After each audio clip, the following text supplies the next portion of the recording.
সময় কারোর জন্য অপেক্ষা করে না, নিঃশব্দে নির্দয়ভাবে এগিয়ে চলে নিজের নিয়মে। দেখতে দেখতে 3টে সপ্তাহ কেটে গেছে। এই 3 সপ্তাহে পৃথিবীর সাথে সাথে পাল্টেছে অনেক মানুষের জীবন। এইচএসসি পরীক্ষার ফল প্রকাশ হয়েছে। আনন্দ আর হতাশার মিশ্র প্রতিক্রিয়ায় সরগরম শিক্ষকগণ। এরই মাঝে গোটা দেশ, বিশেষ করে শিক্ষাকেন্দ্রগুলোকে নাড়িয়ে দিয়ে সপ্তাহ দুয়েক আগে চট্টগ্রাম শিক্ষা বোর্ডের চেয়ারম্যান আহমেদ শরীফ নির্মমভাবে খুন হয়েছে। সংবাদ মাধ্যম, প্রশাসন, সাধারণ মানুষ সবার মাঝেই থমথমে উত্তেজনা। মুখোশের আড়ালে লুকিয়ে থাকা ক্ষমতাধর ব্যক্তিরাই কেন ঘুরে ফিরে কিছুদিন অন্তর অন্তর খুন হচ্ছে, এই বিষয়টাই গোটা দেশকে প্রশ্নের মুখে ফেলে দিয়েছে। কবে এইসব হত্যাকাণ্ডের রহস্য উন্মোচিত হবে, এই নিয়ে পুলিশ প্রশাসন সঠিক কোনো ধারণা দিতে পারছে না। এসব আলোচনার মাঝে নিজের জীবনের এক নতুন অধ্যায়ের জন্য প্রস্তুতি নিচ্ছে মায়া। গোল্ডেন প্লাস পেয়ে এইচএসসি এক্সামে উত্তীর্ণ হয়েছে সে। এখন মেডিকেলে ভর্তির প্রিপারেশনে ব্যস্ত দিনরাত।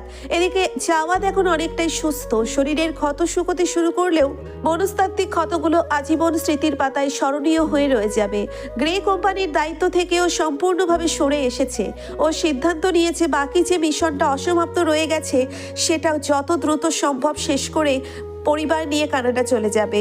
সেখানে নতুন করে জীবন শুরু করবে নির্বিঘ্নে। তার আগে অবশ্য মাতৃভূমি ভারতে যাওয়ার ইচ্ছে আছে ওর। সেখান থেকেই তো জাওয়াদ বাংলাদেশের মাটিতে পা রেখেছিল একটা কেসের ইনভেস্টিগেশনের সূত্রে। বাংলাদেশে এসে জানতে পেরেছিল সরকারি উচ্চ পর্যায়ের কিছু কর্মকর্তা কিভাবে ক্ষমতার মুখোশ ধরে সমাজবিরোধী অনৈতিক কর্মকাণ্ডে জড়িত। সেই কেসের গভীরে যেতে গিয়ে ওকে মুখোমুখি হতে হয়েছিল ভয়ঙ্কর সব পরিস্থিতির। তবুও এক অর্থে ভারতীয় পুলিশ ডিপার্টমেন্টের প্রতি ওর কৃতজ্ঞতা অপরিসীম। যদি সেখান থেকে তাকে বাংলাদেশে না পাঠানো হতো তাহলে জীবনের সবচেয়ে অমূল্য বন্ধনগুলোকে কি সে পেত? নাকি পেত ভাইয়ের মতো কিছু বন্ধু যারা সব রকম পরিস্থিতিতে ওর পাশে থেকে ওকে সাপোর্ট করে গেছে। কিছু মুখ হয়তো বিশ্বাসের আড়ালে পিঠে ছুরি বসিয়েছে, তা ঠিক, কিন্তু জীবনে যা হারিয়েছে তার চেয়েও অনেক বেশি কিছু সে পেয়েছে। জাওয়াদের এইসব ভাবনার মাঝেই হঠাৎ দৌড়ে এসে ওর কোলের উপর চড়ে বসলো ওর ছোট্ট প্রাণটা। জাওয়াদ সঙ্গে সঙ্গে ছেলেকে বুকের সাথে মিশিয়ে নিল। ছোট্ট শরীরটা ওকে জড়িয়ে ধরে নিশ্চিন্তে ওর বুকের মাঝে মিশে আছে। ছেলের ঘন সিল্কি ব্রাউন চুলে আঙ্গুল চালাতে চালাতে মিষ্টি হেসে বলল, পাপা পড়াশোনা শেষ তোমার? মেহেরান মুখ ফুলিয়ে রাখলো। ও ঠোঁট উল্টে জবাব দিল, এখনো শেষ হয়নি পাপা, মায়া মামনি আমাকে বকেছে। জাওয়াদ ছেলের কপালে একটা স্নেহময় চুমু দিয়ে বলল, পড়ার সময় দুষ্টুমি করলে তো মামনি বকবেই, আর দুষ্টুমি করবে না। এখন ভালো ছেলে হয়ে পড়তে বসবে। আজ ভালো করে পড়লে কাল পাপা তোমাকে পার্কে নিয়ে যাবে। ব্যাস এইটুকুতেই যেন পৃথিবীর সব সুখ পেয়ে গেল বাচ্চাটা। ও রোশলালের গালে একটা চুমু দিয়ে উচ্ছ্বসিত কণ্ঠে বলল, thank you papa, you are the best papa. তারপর মেহেরান ছুটে চলে গেল পড়তে বসতে। ছেলের যাওয়ার দিকে তাকিয়ে জাওয়াদ মুচকি হাসলো। এরাই তো ওর প্রাপ্তি, ওর সুখ, ওর শান্তি। যেদিন প্রথম মেহেরান জানতে পেরেছিল রোশলাল ওর পাপা, সেদিন ছেলেটার আনন্দ ভাষায় প্রকাশ করার মতো ছিল না। এখন তো ছেলে তার পাপা বলতেই পাগল। পাপাকে ছাড়া তার এক মুহূর্ত চলে না।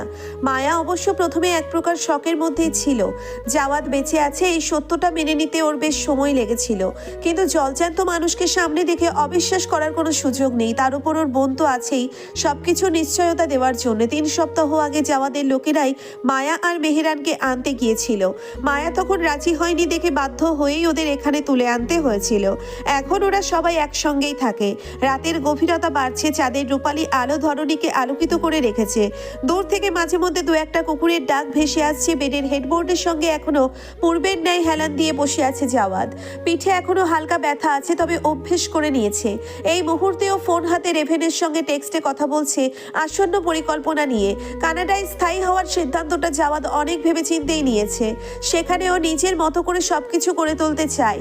একটা নিজস্ব কোম্পানি ওপেন করবে বলে ডিসিশন নিয়েছে। ম্যানেজমেন্ট, সিকিউরিটি, কনসালটেন্সি এইসব বিষয়ে ওর যথেষ্ট অভিজ্ঞতা আছে। শুরুটা কঠিন হবে ঠিকই, তবে কোম্পানিকে দাঁড় করাতে বেশি সময় লাগবে না। রেভেন এই বিষয়ে ওকে পুরোপুরি সমর্থন জানিয়েছে। আর সময় নষ্ট না করিস না, যত দ্রুত সম্ভব কোম্পানির ওপেনের প্রসেসিং শুরু করে দে। সময় করে ইরানের সঙ্গে একবার কথা বলে নিস। এই লিখে রেভেন টেক্সট সেন্ড করেছে জাওয়াদের কাছে। জাওয়াদও রেভেনের টেক্সটের রিপ্লাই দিচ্ছে, আমিও এটাই ভাবছি। সময় নষ্ট করা ঠিক হবে না। কানাডা শিফট হবার পূর্বে সবকিছু গুছিয়ে আনতে হবে। এরপর পুনরায় রেভেনের টেক্সট এলো। জাওয়াদ রিপ্লাই করলো, এভাবেই দীর্ঘ সময় যাবত ওদের কথাবার্তা অব্যাহত রইল। ওদের কথার মাঝখানেই দরজা ঠেলে একটা ট্রে হাতে করে ঘরে ঢুকলো মধু। ট্রের ওপর রাখা এক গ্লাস উষ্ণ দুধ। মধু নিঃশব্দে এগিয়ে এসে বেড সাইড টেবিলের উপর ট্রেটা নামিয়ে রাখলো। মধুকে দেখা মাত্রই জাওয়াদের চোখ দুটোই এক আকাশ পরিমাণ মুগ্ধতা নেমে এলো। চোখের দৃষ্টি স্থির হয়ে গেল মেয়েটির কমনীয় কায়ায়। পার্পেল রঙের সিল্ক শাড়ি ও কোমর ছড়ানো খোলা চুলে মেয়েটাকে অপ্সরার মতো লাগছে। গোলাপি অধর রাঙানো গ্লোসি রিব্বামে ফিনফিনে শাড়িটা শরীরের সঙ্গে এমনভাবে মিশে আছে যে শরীরে প্রতিটি কার্ভ আকর্ষণীয়ভাবে স্পষ্ট। জাওয়াদের দৃষ্টি নেমে এলো শাড়ির অন্তরালে থাকা বৃত্তাকার বেলি বাটনের মাঝে। এক মুহূর্তের জন্যেও চোখ সরাতে পারল না। অজান্তেই একটা শুষ্ক ঠোক গিলে ফেললো। ও প্রকম্পিত হাতে পরে কথা বলছি লিখে রেভেনকে টেক্সট সেন্ড করে দিয়ে ফোনটা অফ করে দিল। এর পরের মুহূর্তেই মধু কিছু কিছু বুঝে ওঠার পূর্বেই জাওয়াদ হাত বাড়িয়ে ওর কবজি চেপে ধরে ওকে টেনে নিজের কোলের উপর বসিয়ে নিল।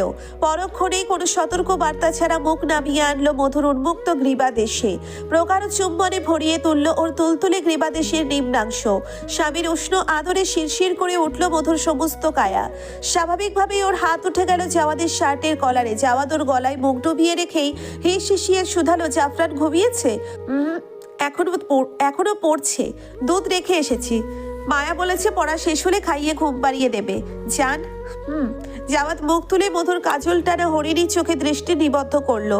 দুই জোড়া চোখের মিলন ঘটলো সঙ্গে সঙ্গে। জাওয়াদের নেশাগ্রস্ত দৃষ্টির গভীরতা মধুর হৃৎপিঞ্জর তীর তীর করে কেঁপে উঠল। আর তাকিয়ে থাকতে পারল না মধু ওই ধূসর বাদামি চোখ দুটোর পানে। ও অবিন্যস্ত দৃষ্টিতে এদিকে সেদিকে তাকালো। জাওয়াদ একটু থেমে হিসিয়ে শুধালো, বেয়াই? মুহূর্তেই মধুর নিঃশ্বাস আটকে গেল। বক্ষ পিঞ্জরের ধকধকানি তীব্র হলো। অজান্তেই একটা শুষ্ক ঢোক গিলে ফেললো। তবে মধু কোনো প্রতি উত্তর করার পূর্বেই অনুভব করলো ওর অধরের মাঝে একজোড়া রুক্ষ শুষ্ক অধরের নেশাগ্রস্ত বিচরণ। ঠোঁটের সাথে তাল মিলিয়ে হাত চলছে জাওয়াদের। মাত্রাতিরিক্ত উন্মাদনায় মধুর নিঃশ্বাস বন্ধ হওয়ার উপক্রম। তীব্র লজ্জায় দিশেহারা মধু আড়ষ্ট হয়ে গেল সম্পূর্ণ রূপে। মিষ্টি যাতনায় বিপর্যস্ত হয়ে লতানো লাউয়ের ডগার ন্যায় সিটিয়ে গেল স্বামীর প্রশস্ত বুকের মাঝে। জাওয়াদ সময় নিল না, দ্রুত হাতে এক এক করে খুলে ফেললো শার্টের সবগুলো বোতাম। অতঃপর শার্টটা ছুঁড়ে ফেললো অদূরে। গৌর বর্ণের সুঠাম দেহ মুহূর্তেই স্পষ্ট হলো মধুর চোখে। সমগ্র শরীর জুড়ে জলজল করছে অজস্র ক্ষতচিহ্ন। মধু পলকহীন চোখে তাকিয়ে রইল ক্ষতগুলোর দিকে। তবে নিজেকে ধাতস্থ করার সময় পেল না সে। পুনরায় ওর ওষ্ঠদয়ের উন্মাদনায় ডুবে গেল জাওয়াদ। আবেশে চোখ বন্ধ করে ফেললো মধু। তন্মধ্যে পুনরায় কানে এসে হানা দিল সেই একই ঘোর লাগানো পুরুষালী হাসকি কণ্ঠস্বর, বেআই।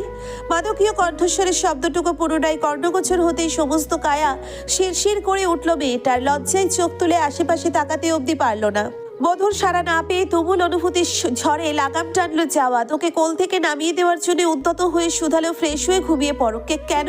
এতক্ষণে মুখে কথা ফুটলো নাজুক মেয়েটার। ও দুই হাতে জাওয়াদের গলা আঁকড়ে ধরে আছে।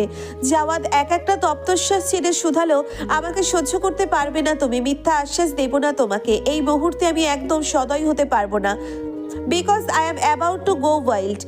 ভয়ে লজ্জায় মধু নাচেহাল। কিন্তু পুরো জীবন তো ওকে অতিবাহিত করতে হবে এই বেপরোয়া পুরুষটার সঙ্গে। আর অপেক্ষা করলো না মধু। নিজের ভয় লজ্জা কাটিয়ে দ্বিধাহীনভাবে জাওয়াদের ঠোঁটের কোণে পরপর কয়েকটা মিষ্টি চুম্বন এঁকে দিল। ব্যাস, প্রেয়সীর এটুকু সারার জন্যেই অপেক্ষায় ছিল জাওয়াদ। দূরত্বের শেষ আস্তরটুকু এবার ঝড় ছড়িয়ে ভেঙে গেল। পুনরায় ডুব দিল প্রেয়সীর কোমল অধরে। অধরের গভীর উন্মাদনা একসময় রূপ নিল তীব্র দংশনে। আদরে আদরে মধুর কোমল অধর জোড়া এক পর্যায়ে ক্ষতবিক্ষত হয়ে গেল। মধু ব্যথা পেলেও সরে এলো না। এক হাতে জাওয়াদের চুল আঁকড়ে ধরে ওর সাথে আরো মিশে যেতে চাইলো। ওর অন্তঃস্থল দগ্ধ হয়ে গেল জাওয়াদের ঠোঁটের গভীরতম স্পর্শে। সারা শরীর কাঁপতে থাকলো কাঙ্ক্ষিত সুখের অনুভবে। সময়ের ব্যবধানে দুটো মোহগ্রস্ত শরীর একযোগে ছিটকে পড়ল নরম বিছানার মাঝে। জাওয়াদ ব্যগ্র হাতে প্রেয়সীর শরীর থেকে শাড়িটা সরিয়ে ফেললো। পরক্ষণেই সেটা ছুঁড়ে ফেললো ধবধবে শ্বেত মার্বেলের ফ্লোরে। একসময় ঠোঁটের মিষ্টতা ছাপিয়ে মধুর তুলতুলে গ্রীবায় মুখ ডুবিয়ে দিল জাওয়াদ। এদিকে লজ্জায় আড়ষ্ট হয়ে থাকা মধু দুর্নিবার আকর্ষণ করলো শরীরের উপর ঝুঁকে থাকা প্রিয় পুরুষটির প্রতি। জলোচ্ছ্বাসের ন্যায় বাঁধ ভাঙা হলো দুজনের অনুভূতি। নিকষ নিবিড় নিশীথে গভীর থেকে গভীরতর হলো অদমনীয় স্পর্শ। অবশেষে রাত্রির দ্বীপ্রহরে মিলেমিশে একাকার হলো দুটো প্রাণ। জাগতিক সকল ভালোবাসার ঊর্ধ্বে গিয়ে একে অপরের মাঝে বিলীন হলো। দূরে কোথায় বেঁচে উঠল মোহগ্রস্ত সুরের ঝঙ্কার।